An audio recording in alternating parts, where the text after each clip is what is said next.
Hello नमस्कार मोर channel नेमाचौधरीज ब्लगत आपलोक स्वागतम जनाइছোঁ। আজি আমি এতিয়া গৈ আছোঁ জগত চেটৰ ঘৰলৈ। মানে তাত এতিয়া ঘৰ বুলি ক'বলৈ হ'লে মিউজিয়াম হৈ আছে, কাৰণ আগৰ তেওঁলোকৰ বংশ মানুহ কোনোৱে নাই। সেয়াহে এতিয়া তেখেতে ব্যৱহাৰ কৰা বস্তুখিনি ধুনীয়াকৈ মিউজিয়ামত থৈ দিছে। এয়া আমি আহি পালোঁ। তেখেতৰ ঘৰটো মুৰ্শিদাবাদ ডিষ্ট্ৰিক্টতে আছে, লালবাগত। লাষ্ট ভিডিঅ'ত অকণমান কৈছিলোঁ এখেতৰ বিষয়ত, সেয়াহে আজি ভালকৈ দেখুৱাই দিম। এয়া এফালে আছে টিকেট কাউণ্টাৰ। আমি এতিয়া টিকেট কাউণ্টাৰত টিকেট কাটিম। ভাৰতৰ মানুহৰ কাৰণে 20 টকাকৈ টিকেট প্ৰতি মানুহৰ কাৰণে, আৰু যদি কোনোবা ফৰেনাৰ আহে, বিদেশী আহে, তেখেতসকলৰ কাৰণে 150 টকা টিকেটৰ। তেন্তে বলক ভিতৰলৈ যাওঁ আৰু কেম্পাছটো দেখুৱাই দিওঁ।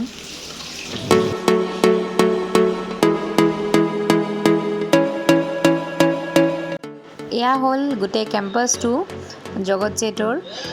আৰু এয়া সন্মুখত যিটো দেখিছে এইটো হয় জৈন মন্দিৰ।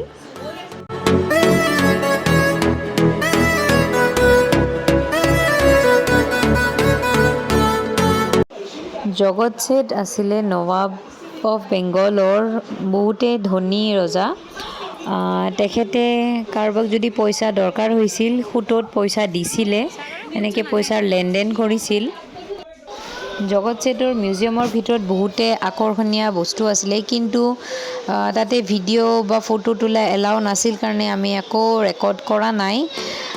তেওঁ ব্যৱহাৰ কৰা প্ৰত্যেকটো বস্তুৱে আছিলে তাতে সজাই থোৱা। তেওঁ কেনেকুৱা বিচনাত শুইছিলে বা কেনেকুৱা টাইপৰ আইনা আছিল। তেখেতৰ মিউজিয়ামৰ ভিতৰত আমি এটা আইনা দেখিলোঁ, য'তকি আমি নিজৰ চেহেৰাটো দেখা নাপাওঁ, কিন্তু আমাৰ কাষত যোনে ৰখি থাকে তেখেতৰ চেহেৰাটো দেখা পাওঁ। তেনেকুৱা টাইপ আছিলে। আৰু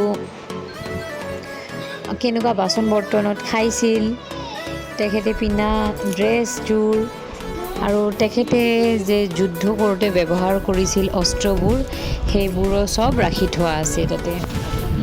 জগত চেটৰ গোটেই এৰিয়াটো চালোঁ। এতিয়া ওলাইছোঁ। বহুত বেছি ৰ'দ, সেইকাৰণে আমি বেছি ফটো তুলিব পৰা নাই। তথাপিও যিখিনি পাৰিছোঁ কেপচাৰ কৰিছোঁ। এইটো হয় মন্দিৰ, আৰু এইফালেদি এক্সিট।